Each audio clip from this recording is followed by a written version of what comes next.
Howdy folks, it's Timmy O'Neill and we are live from OR's Winter Market 2015 and we are with Luke Nelson. Now, Luke, husband, father of 3, physician's assistant, and ultra runner. How do you have the time to do it all, Luke? I don't sleep a lot. Good, neither do I. I never sleep. I usually hang upside down in my broom closet, you know, sort of. It's not quite like that for me, but I do spend a lot of time outside in the dark, alone. Oh, because you're running and running Yeah. and running and running and running? Yes. Yeah. At least that many and runnings. So 4 years ago, you become a PA, and that's a really cool career. When did you start the ultra running aspect of turning that into a career? Or we'll back up even further. When did you start ultra running? It was actually the year before I started PA school. Oh, really? Yeah, so relatively new to running, honestly. Huh, that's so cool because to become a physician's assistant involves a really endurance test intellectually with all of the school and all of the training. How old are your children? I have a 7-year-old, a 4-year-old, and a 12-week-old.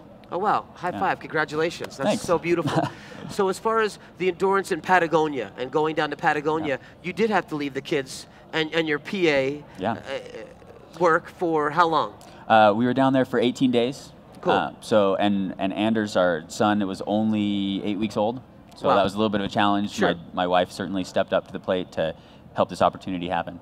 And you went down there with James Q. Martin, who was photographing this. Yep. Did you guys also film this endeavor? We did, yep. It was photo, video, and a whole lot of interviews. Very cool. So tell us about the Traverse. Which park were you in? So we were actually in the future Patagonia National Park. The total run was 107 miles, but about 35 miles in, we came into a valley called the Valle Hermoso, or the Beautiful Valley.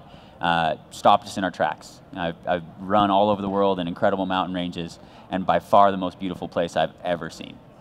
And then, Luke, as far as the future of your ultra running, what are some of your goals? What are some of the races that you'd like to enter, or are you in any? I enjoy racing. It helps me be kind of competitive against my peers, but I enjoy using running to get to know the land. And that was really the goal of this trip, is to see this place that's being conserved and to celebrate this big accomplishment to protect this wild place. And moving forward with my running, I hope to be able to get to know more wild places and to help draw awareness to them and how we can preserve them for future generations. So making all these decisions in your life to run 100-mile races, to become a PA, to raise a family, what would be some advice that you have for other individuals out there who feel like, I want to do more, I want to be involved in my life and the lives of others greater? How do they make action around that and go beyond just the wish and turn that into activity?